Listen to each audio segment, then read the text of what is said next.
Bonjour, je m'appelle Charles Royer, je suis associé, directeur général et directeur des risques de la plateforme Finpol. Mon métier consiste à accompagner les projets de la sélection en passant par la structuration jusqu'au suivi et au bon remboursement des opérations. Un événement déterminant par la structuration de Finpol a été la mise en place d'une véritable politique des risques menée avec le groupe Consultim, mais aussi avec des équipes du groupe, notamment la direction juridique et conformité, et également des équipes en interne qui s'assurent du bon suivi des participations jusqu'à leur remboursement. Concrètement, la sélection des projets peut être décrite en 3 étapes.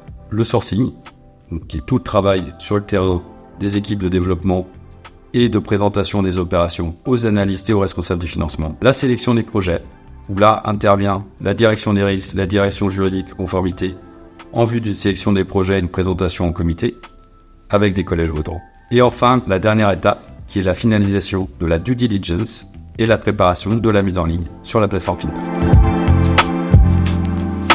Lors d'un comité, on vérifie plusieurs points de contrôle. La qualité de l'émetteur, la qualité de l'opération. On va vérifier le schéma, la structuration juridique de l'opération, le plan de financement évidemment, mais également, on va s'assurer des atouts de l'opération, ces points de vigilance.